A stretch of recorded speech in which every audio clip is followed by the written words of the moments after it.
What do a sunny California beach, a muddy field at Woodstock, the most famous crosswalk in London, and a Disney movie star all have in common? They were all graced by the presence of this car, the Volkswagen Beetle. Few machines have ever captured the world's heart like the classic Bug. Its story is one of the greatest paradoxes of the 20th century. A car born from the vision of a totalitarian regime in 1930s Germany, designed to be a people's car for a conformist society. Yet, through a wild twist of fate, it was reborn after the war to become a global symbol of the exact opposite individualism, peace, and counterculture.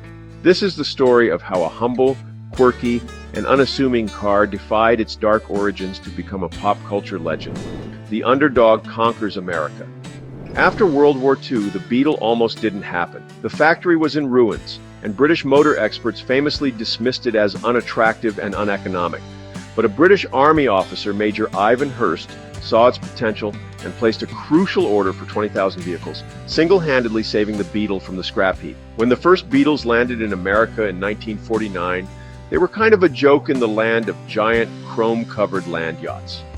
Its conquest of America was, honestly, ignited by one of the most brilliant advertising campaigns in history.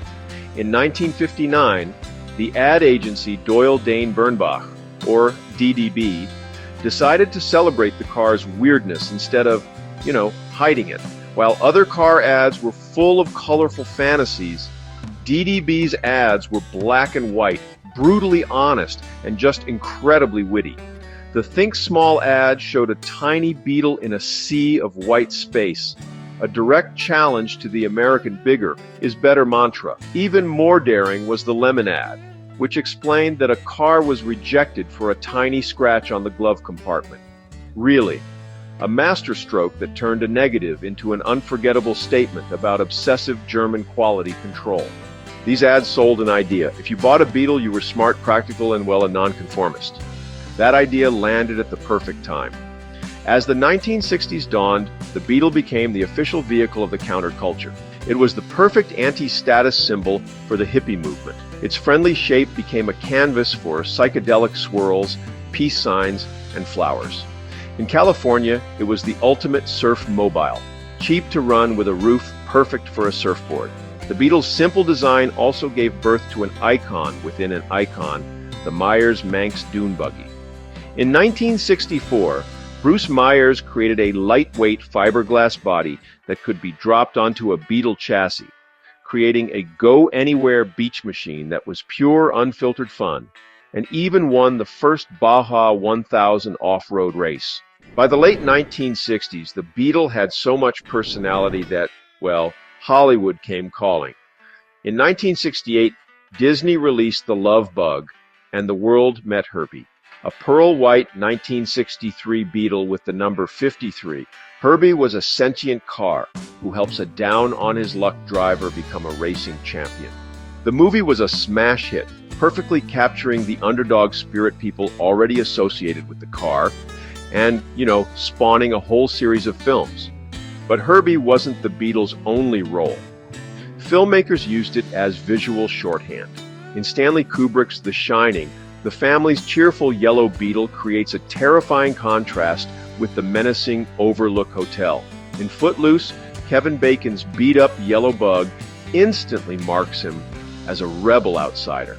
And in the 2018 movie Bumblebee, the hero's original form is, you guessed it, a yellow 1967 Beetle, a direct nod to the character's underdog roots. The Beetle didn't just star in movies. It made unforgettable cameos in music history. On August 8, 1969, the Beatles stepped outside their recording studio for the photo shoot for the cover of Abbey Road.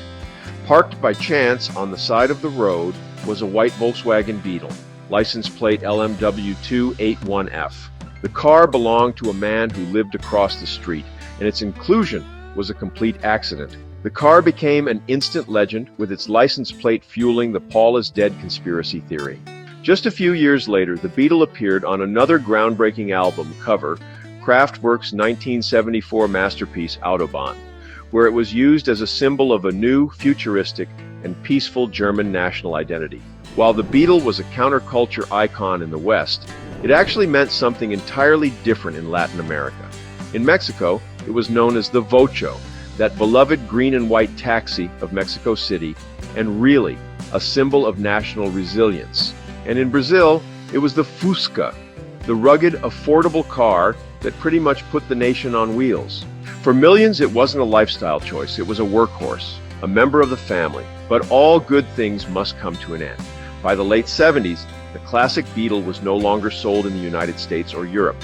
Production continued in Puebla, Mexico for decades, but in 2003, Volkswagen announced the end of the line.